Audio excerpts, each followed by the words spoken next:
അള്ളാഹു ഭക്ഷണം ഏറ്റെടുത്ത്, റിസ്ക് അള്ളാഹു ഏറ്റെടുത്ത വിഷയമാണ്. നമ്മൾ ജോലിയിൽ പ്രയാസം, കച്ചവടത്തിൽ പ്രയാസം, അല്ലെങ്കിൽ ശമ്പളത്തിൽ ബർക്കത്ത് കാണുന്നില്ല, അങ്ങനെയൊക്കെ പറയുമ്പോഴേ അതിനൊരു പരിഹാരം അള്ളാഹു പറഞ്ഞു തന്നിട്ടുണ്ട്. ബിസ്മില്ലാഹിർ റഹ്മാനിർ റഹീം.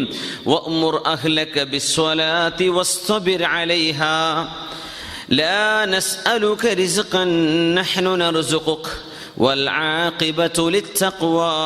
സൂറത്ത് ത്വാഹ നമ്മൾ പഠിച്ചുകൊണ്ടിരിക്കുന്ന സൂറയാണ്. ഇൻഷാ അല്ലാഹ് സൂറത്തിന്റെ അവസാനത്തിലേക്ക് എത്തുമ്പോൾ ഈ ആയത്ത് വരും. വഅ്മുർ അഹ്ലക ബിസ്സലാഹ്, നബിയെ അങ്ങയുടെ അഹ്ലുകാരോട്, വീട്ടുകാരോട് നിസ്കരിക്കാൻ അങ്ങ് കൽപ്പിക്കണമേ. വസ്തബിർ അലൈഹാ, ആ നിസ്കാരത്തിന്റെ വിഷയത്തിൽ അങ്ങും കുടുംബവും ക്ഷമയോടുകൂടെ കഴിഞ്ഞുകൂടുകയും ചെയ്യണം. ലാ നസ്അലുക റിസ്ഖ, എനിക്ക് ഭക്ഷണം തരാൻ ഞാൻ നിങ്ങളോട് ചോദിക്കുന്നില്ല. നഹ്നു നർസുഖുക, നാമാണ് നബിയെ നിങ്ങൾക്ക് ഭക്ഷണം നൽകുന്നത്. വൽആഖിബതു ലിത്തഖ്വാ, അല്ലാഹുവിനെ ഭയപ്പെട്ട് ജീവിക്കുന്നവർക്കാണ് അന്തിമ വിജയം ഉണ്ടാവുക. ഈ ആയത്തിൽ അള്ളാഹു എനിക്ക് നിങ്ങൾ ഭക്ഷണം തരണമെന്ന് ഞാൻ നിങ്ങളോട് ചോദിക്കുന്നില്ല, നിങ്ങൾക്ക് ഞാൻ ഭക്ഷണം തരാം. പക്ഷെ എന്താ condition? Provided you and your family establish prayer. നിങ്ങളും കുടുംബവും നിസ്കരിക്കണം. വാപ്പ നിസ്കരിക്കുന്നുണ്ട്, മക്കൾ നിസ്കരിക്കണില്ല. ഉമ്മ നിസ്കരിക്കുന്നുണ്ട്, മോൾ നിസ്കരിക്കുന്നില്ല. അങ്ങനെ അള്ളാഹു റിസ്ക് കൊണ്ട് പരീക്ഷിക്കും. അപ്പോൾ വാപ്പാൻ്റെ ജോലി പോകുന്നുണ്ട് അവിടെ, അല്ല ആങ്ങളൊക്കെ അവിടെ ജോലി പ്രശ്നങ്ങൾ വരുന്നുണ്ട്, അല്ലെങ്കിൽ കച്ചവടത്തിൽ ബുദ്ധിമുട്ട് വരുന്നുണ്ട്. അത് പരിഹരിക്കാൻ അള്ളാഹു പരിഹാരം പറഞ്ഞു തന്നു.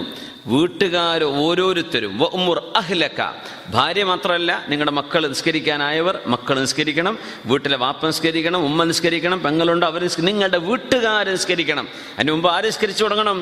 നിങ്ങൾ ആദ്യം നിസ്കാരം നിലനിർത്തണം. അങ്ങനെ ചെയ്യുകയാണെങ്കിൽ നഹ്നു നർസുഖുക, നിങ്ങൾ അറിയാത്ത വിധം നിങ്ങളുടെ റിസ്ക് ഞാൻ കൊണ്ടുതരും, നിങ്ങൾ പേടിക്കണ്ട. നഹ്നു നർസുഖുക, ഇത് അള്ളാഹു ഏറ്റെടുത്തൊരു വിഷയമാണ്. അള്ളാഹു റബ്ബുൽ ഇസ്സത്ത് ഏറ്റെടുത്തൊരു വിഷയമാണ്. അതുകൊണ്ട് നമ്മുടെ റിസ്ക്കിൽ വർധനവ് വേണമെന്ന് ആഗ്രഹിക്കുന്നുണ്ടെങ്കിൽ നിസ്കാരം എന്ന് മാത്രമല്ല, വസ്തബിർ അലൈഹ, ആ നിസ്കാരത്തിൻ്റെ വിഷയത്തിൽ ക്ഷമയോടുകൂടെ നിങ്ങൾ നിലനിൽക്കണം. എന്ന് പറഞ്ഞാൽ നിസ്കരിക്കാൻ തുടങ്ങുമ്പോൾ പെട്ടെന്ന് നിസ്കാരം കഴിഞ്ഞാൽ മതിയായിരുന്നു എന്ന് തോന്നുന്നൊരവസ്ഥ വരും അല്ലേ? അതുവരെ ഒരു തിരക്കില്ല. അല്ലാഹു അക്ബർ എന്ന് കെട്ടി എപ്പോഴാണ് സലാം വിട്ട് പഠിച്ചോനെ, ഈ ഇമാം നീട്ടണ ഇമാമാണോ, ഈ ഇമാമിഞ്ഞ് സ്വീപ്പാക്കോ, ഇമാമിഞ്ഞ് ഏത് സൂറത്താണോ, ഒറ്റക്ക് ജഹരിയല്ലാത്ത സിറായ നിസ്കാരമാണോ, ഓത്ത് കേൾക്കൂല, ഇമാമറ്റ് ആലി ഇമ്രാൻ തുടങ്ങുന്നുണ്ടോ, സുബ്ഹാനല്ലാഹ് ഇനി എപ്പോഴേക്കും കഴിയുക, ഇങ്ങനെ വെറുതെ ടെൻഷൻ. എന്നാ നിസ്കാരം കഴിഞ്ഞിട്ട് കാര്യമായ പണിയൊന്നും ഇല്ലതാനും. പക്ഷേ നിസ്കാരത്തിലേക്ക് എത്തുമ്പോൾ അത് ഇബ്ലീസിന്റെ ഒരു പ്രശ്നമാണ്. പെട്ടെന്ന് ധൃതി പിടിപ്പിച്ച് വേഗം തീർത്ത് നമ്മൾ ഓടിപ്പിക്കോടുന്നു. പെട്ടെന്ന് നീ പൊയ്ക്കോ. നബി സല്ലല്ലാഹു അലൈഹി വസല്ലം പറഞ്ഞിട്ടുണ്ട്. സല്ലല്ലാഹു അലൈഹി വസല്ലം തങ്ങൾ പറഞ്ഞില്ലേ, സല്ലല്ലാഹു അലൈഹി വസല്ലം നിങ്ങൾക്ക് 5 വക്ത നിസ്കാരത്തിലൂടെ 3, 15, 1000, അതായത് ഓരോ നിസ്കാരം കഴിഞ്ഞാലും 33 സുബ്ഹാനല്ലാഹും 33 അൽഹംദുലില്ലാഹി 33 അല്ലാഹു അക്ബറും ചൊല്ലൽ സുന്നത്താണ്. അത് നിങ്ങൾക്ക് പ്രയാസമാണെങ്കിൽ നിങ്ങൾ എന്ത് ചെയ്യണം? 10 സുബ്ഹാനല്ലാഹും 10 അൽഹംദുലില്ലാഹും 10 അല്ലാഹു അക്ബറും, ഓരോ 10നും അല്ലാഹു തആല ഓരോ ഒന്നിനും 10 കൂലിയാണ്. അപ്പോ നിങ്ങൾ അവിടെ ചൊല്ലുന്ന 30ന് അല്ലാഹു കൂലി എത്ര തരുന്നത്? 300 അങ്ങനെയാണെങ്കിൽ 5 വക്ത നിസ്കാരത്തിന് എത്ര കിട്ടുന്നത്? 1500. തങ്ങൾ പറഞ്ഞു 1500 ഹസനത്ത് നിങ്ങൾക്ക് എങ്ങനെ നഷ്ടപ്പെടാനാണ്, നിങ്ങൾ എന്തുകൊണ്ട് നഷ്ടപ്പെടുത്തുന്നു?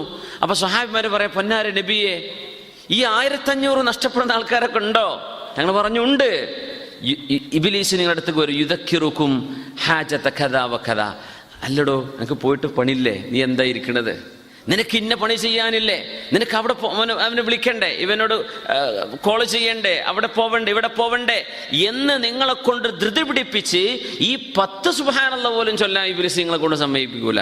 സുബ്ഹാനല്ലാഹ് 33 ചൊല്ലാൻ സമയമല്ല, 10 സുബ്ഹാനല്ലാഹ് പറയാൻ എത്ര സമയമാണ് ഒന്ന് പറഞ്ഞു നോക്കി. സുബ്ഹാനല്ലാഹ് സുബ്ഹാനല്ലാഹ് സുബ്ഹാനല്ലാഹ് സുബ്ഹാനല്ലാഹ് സുബ്ഹാനല്ലാഹ് സുബ്ഹാനല്ലാഹ് സുബ്ഹാനല്ലാഹ് സുബ്ഹാനല്ലാഹ് സുബ്ഹാനല്ലാഹ് സുബ്ഹാനല്ലാഹ് സുബ്ഹാനല്ലാഹ് സുബ്ഹാനല്ലാഹ്. 12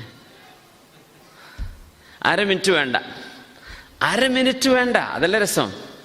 അതുപോലും നിങ്ങളെ ചെയ്യിപ്പിക്കൂല ഇബ്ലീസ്.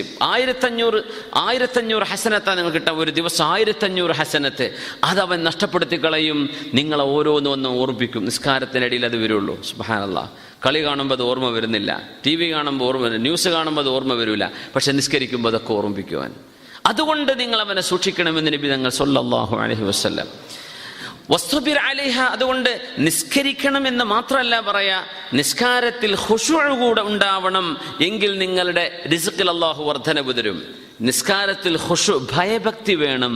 അള്ളാഹുവിൻ്റെ മുമ്പിലാണ് ഞാൻ നിൽക്കുന്നത് എന്ന ഓർമ്മയിൽ നിസ്കരിക്കണം. അള്ളാഹു നമുക്ക് ഖുശൂഅ് നൽകട്ടെ. അതുകൊണ്ടാണ് ഖദ് അഫ്ലഹൽ മുഅ്മിനൂൻ അല്ലദീന ഹും ഫീ സ്വലാത്തിഹിം ഖാശിഊൻ. വിജയിച്ചവർ എന്ന് അള്ളാഹു പറഞ്ഞ വിഭാഗം അല്ലദീന ഹും ഫീ സ്വലാത്തിഹിം ഖാശിഊൻ, നിസ്കാരത്തിൽ ഭയഭക്തിയുള്ള ആളുകളാണ് വിജയിച്ചവര്. അവരാണ് വിജയിച്ചവർ.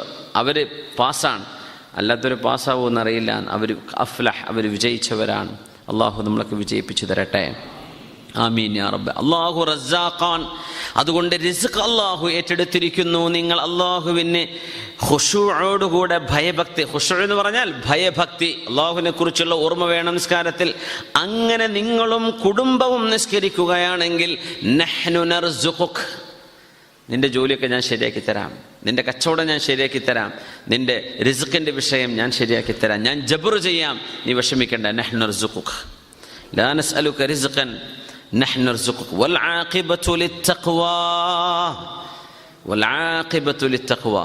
അല്ലാഹു ഭക്ഷണം തന്നാലും ഇല്ലെങ്കിലും ദുനിയാവിൽ ജസദിൻ്റെ ശരീരത്തിൻ്റെ ഭക്ഷണമായ ത്വആം, ഭക്ഷണങ്ങൾ, ഭക്ഷണ പദാർത്ഥങ്ങൾ അള്ളാഹു തന്നാലും ഇല്ലെങ്കിലും വൽ ആഖിബ, അവസാനത്തെ വിജയം ലിത്തഖ്വാ, അള്ളാഹുവിനെ ഭയപ്പെട്ട് ജീവിക്കുന്നവർക്കാണ്. പട്ടിണി കിടന്നാലും തഖ്വ ഉണ്ടോ അവർക്ക് രക്ഷപ്പെടാൻ കഴിയും. ഇനി പട്ടിണി കിടന്നില്ല എന്ന് വിചാരിക്കുക, തഖ്വ ഉണ്ടോ അവർക്ക് രക്ഷപ്പെടാം.